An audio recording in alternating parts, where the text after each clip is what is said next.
आज मैं लाई हूँ आपके लिए धनिया पुदीने की मज़ेदार सी चटनी। इंग्रेडिएंट नोट कर लीजिएगा। धनिया पुदीना, धनिया की मैंने 2 गुठलियाँ ली थी और ये 1 गुट्टी है धनिया की। पुदीने की 2 गुठलियाँ थी, सॉरी। लहसुन 7 से 8 जवे ले लीजिएगा। और ये 1 अदद दरमियाने साइज़ का टमाटर है, 4 हरी मिर्चें हैं।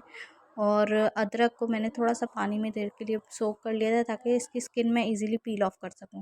अब ये सारी चीज़ों को मैंने ना जो है ना वो अच्छे से वॉश कर लिया था और ड्रेन आउट होने के लिए साइड पे रख दिया था। मैं बना रही हूँ चट्टू बट्टा जिसे कहते हैं, या कूंडी में। तो आप मशीन में भी बना सकते हैं, लेकिन मुझे चूँकि इस तरह से पसंद है तो मैं इस तरह से बना रही हूँ। अच्छा, इसमें भी बनाने का तरीका होता है आसानी से। लोग कहते हैं कि अच्छा टाइम बहुत लगता है, नहीं, ये मैंने 7 मिनट्स के अंदर जो है ना वो रेसिपी रेडी की है, मतलब चटनी की।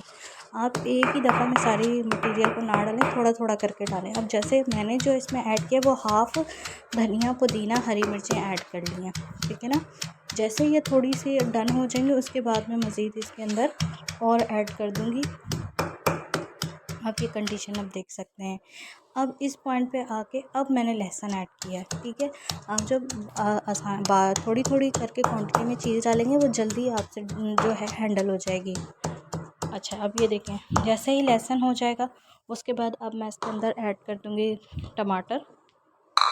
टमाटरों को भी हम अच्छी तरह से 2 से 3 मिनट लेंगे। आपके टमाटर भी ना 2 मिनट मैक्सिमम होते हैं। और ये मैं बहुत तो आपको इस टेक्निक से बता रही हूँ कि आपको जो है वो कुंडी डंडा या ये हमाम दस्ता या जो आप अपनी रीजनल लैंग्वेज में कहते होंगे तो आसानी से इस्तेमाल कर सकते हैं। थोड़ी थोड़ी क्वांटिटी में चीज़ डालें। अब 1 चम्मच के करीब जो है 1 टेबल स्पून के करीब मैंने इसमें दड़ा मिर्च डाल दी है, या कुटी लाल मिर्च किसे कहते हैं। एंड में आप नमक डालिएगा।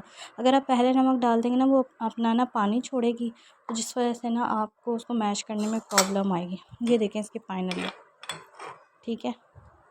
आप देख सकते हैं इसमें आप अनारदाना भी डाल सकते हैं तो उससे और टेस्टी हो जाएगी। मेरे पास फिल वक्त अवेलेबल नहीं था तो मैंने सिर्फ एक रेसिपी आपके साथ शेयर करनी थी। आप चाहें तो इसके अंदर अनारदाना को जो है ना वॉश करके फिर इसके अंदर डालें, और यानी क्रश करें साथ ही ना इसके, तो उससे आपका टेस्ट है ना और इन्हेंस हो जाएगा। अगर चाहें मज़ीद खटास पैदा करना चाहें तो नींबू का भी इस्तेमाल कर सकते हैं, कुछ लोग इमली का भी इस्तेमाल कर सकते हैं। मैंने इसको जो है वो इतना मुझे यही मुनासिब लग रहा था कि मैंने टमाटर 1 मीडियम साइज़ का ऐड कर लिया था, ठीक है। अब ये आपके सामने ना इसकी मैं फ़ाइनल लुक चेक कर रही, ठीक है। मशीन में भी आप बना सकते हैं, ग्राइंडर में भी, लेकिन ये मुझे इस तरह से पसंद है, इसका टेस्ट ज़्यादा है। चैनल को लाइक और सब्सक्राइब ज़रूर कीजिएगा।